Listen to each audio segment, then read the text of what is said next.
आज हम अपने नए वीडियो के साथ हाजिर। हाल ही में हमें पता चला है कि चंद घंटों के पहले कि पोप फ्रांसिस की डेथ हो गई है। वो पूरे कैथोलिक चर्च के हेड थे। उनकी डेथ ईस्टर मंडे को हुई, तो बहुत ही दुख का माहौल छाया हुआ है। वो एक बहुत ही प्रोग्रेसिव पोप थे। उन्हें बहुत इस तरह की कोशिशें की कि सारे लोगों को साथ मिल के आगे बढ़ा जाए। और आज करोड़ों लोग दुख मना रहे हैं कि आज इस ईस्टर का एक तरफ से क्राइस्ट इज रिजन का संदेश और दूसरी तरफ पोप फ्रांसिस की डेथ। तो चलते हैं, हम फादर सेड्रिक प्रकाश से बात करेंगे, जो उनसे मिले भी पर्सनली, और उनके वो भी जेसुइट प्रीस्ट थे। फादर सेड्रिक प्रकाश एक जेसुइट प्रीस्ट है, और पोप फ्रांसिस भी जेसुइट ऑर्डर से बिलोंग करते थे। तो गहरा नाता रहा उनका, और जानते हैं उनसे कि वो हमको पोप फ्रांसिस के बारे में और क्या बता सकते हैं। तो चलिए, welcome to our show, father Cedric Prakash. Thank you for speaking to us at this very sad moment, So please tell us a little bit about Pope Francis and how did you know him? Yeah, I mean, I personally, think we all know him, but personally, how did you know him? it's a very sad day for the world today. And I'm just writing a little note to say that today the world is orphaned. It is not the Catholic Church. It is not just the Christians, but millions of people, especially the poor, the marginalized, the excluded, the exploited, the refugees, the migrants, the LGBTQIA community, and Muslims, and many others, because Pope Francis was able to transcend the narrow confines, the divisions, our pettiness, our discrimination, and he believed in the oneness, in the universality of humanity. And I sincerely think, and I've been crying since I heard about his death, that we have really lost, the world has lost a father, a mother, somebody who cared for people, very specially for the lost, the lonely, the last, and the least. And How today, did I you? think the whole of nature's crying, because he had a very particular affinity. He took the name of Francis from St. Francis of Assisi, a great Yes. environmentalist, a great saint, revered by Christendom all over the world and for ages. And St. Francis of Assisi loved the environment, and he cared for the environment. Right at the beginning of his pontificate, he wrote a very powerful encyclical, Laudato Si. His ratings plummeted from one of the most popular leaders in the Western world. Many people began to hate him because he was talking about a world that was selfish, that was greedy, that was consumeristic, that hands of the power, the wealth was concentrated in the hands of a few. And these are the people who tried to sideline him and do all he could, because he said that global warming, climate change, the destruction of the environment, the ecology, is not done by the poor, is done by the rich and the powerful through overspending, over-consumerism, and so on. Yes, he And did. He you did go ahead. actually uh, take up causes which are not like popular, but very needed. So Yeah. tell me And about you look your at encounter. endemic. Yeah. So the point is, the great thing about us, when he was elected on the 13th of March, 2013, a pastor friend of mine from Finland phoned me up and said, we have a Jesuit Pope. I said, it is impossible. We cannot have a Jesuit Pope, because one of the vows, in effect, we take is, as Jesuits, is not to accept what we call church office.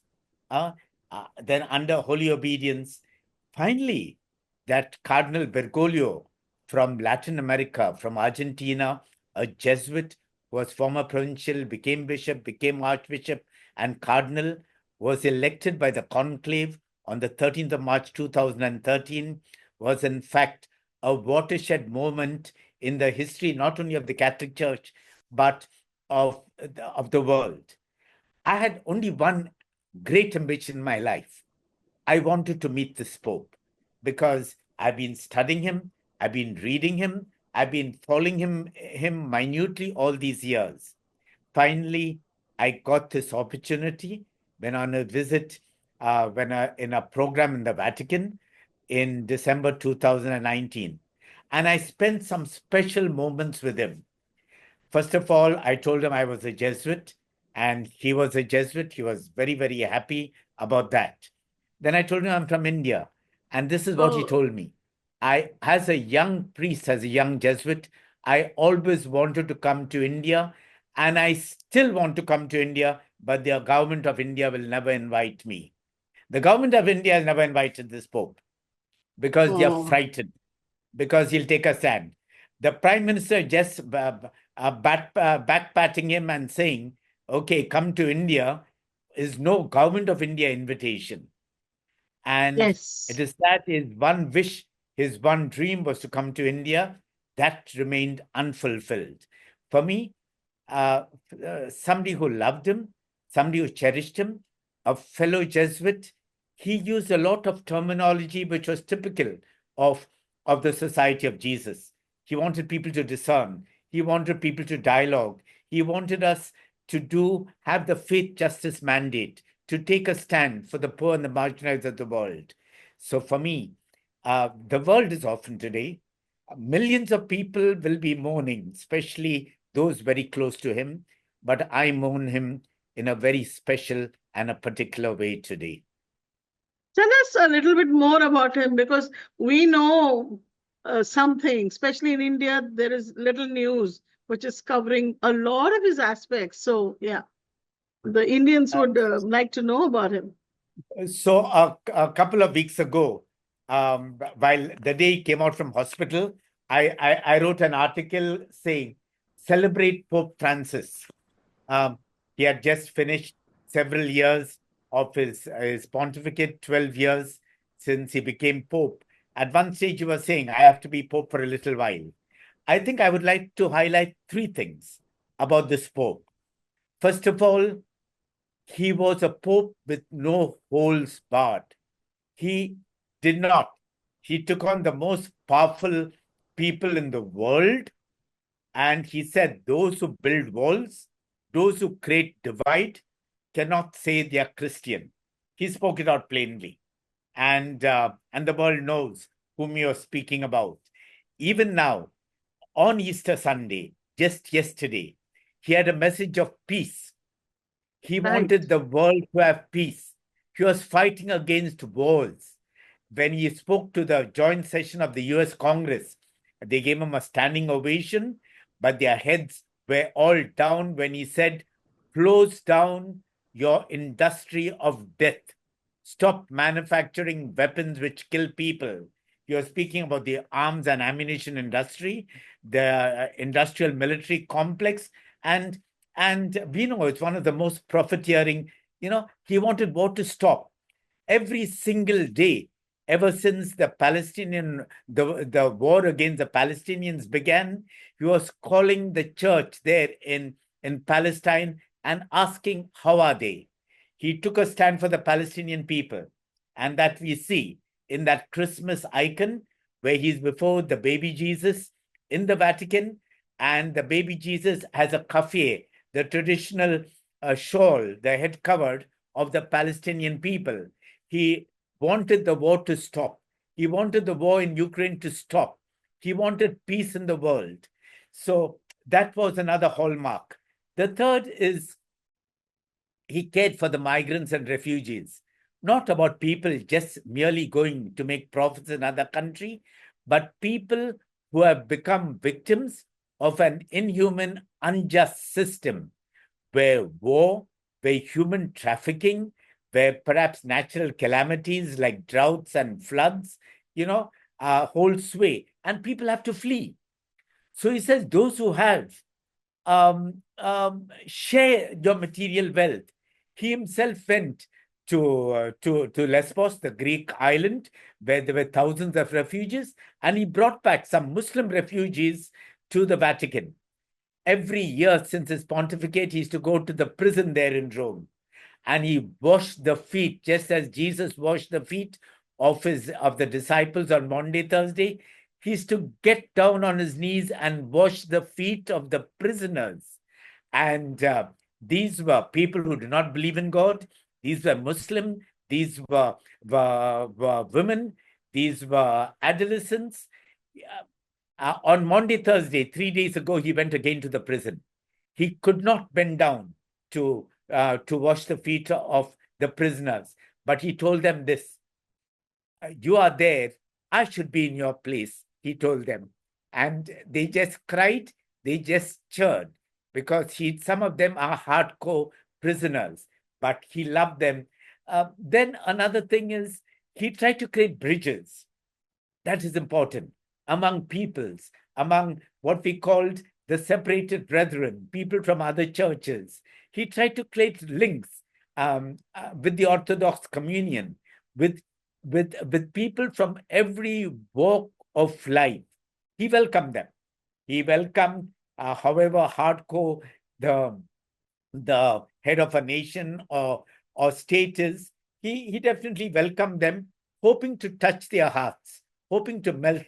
So for him, his advocacy was also in diplomacy, so that he could give a powerful message, so that the leaders of the world can accept. He has addressed the United Nations conference. He has sent messages, powerful messages.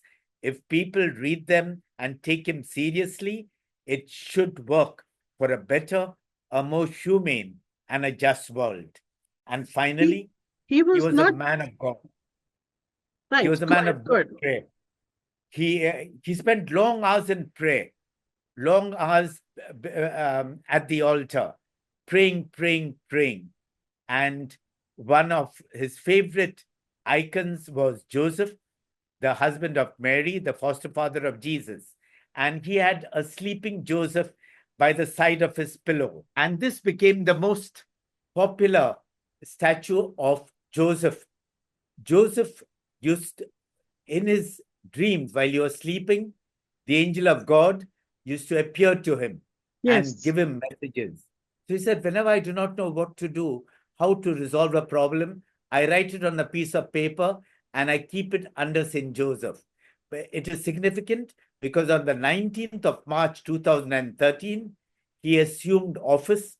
He was elected on the 13th of March, as the head of the Catholic Church, as the Supreme Pontiff, of Rome.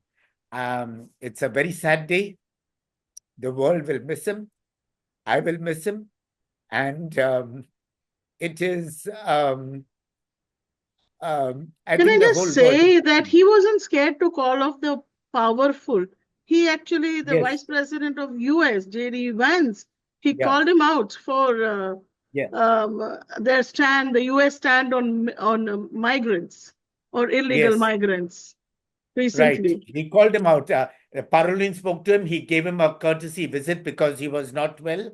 And then the Parolin, the Secretary of State, gave a strong statement about what is happening to migrants and refugees. And Vance was a Catholic, cannot be Yeah, he is a Catholic. And Catholic had no words to say. So, actually, if you have a comment, because currently Vice President Vance is in India visiting India. So I thought it would be significant to know that a powerful person like him, but Pope Francis was not scared to call him out or say that as a Catholic what he needs to do. Very true.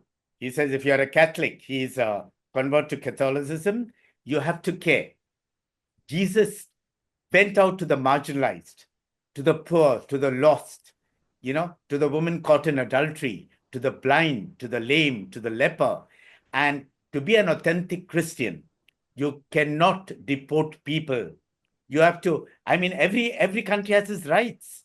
They must definitely protect their border, but you must do so with compassion. You must do with a sense of morality, with a sense of ethics. And what is happening today, we all know in the United States, is just not acceptable to the whole of humanity.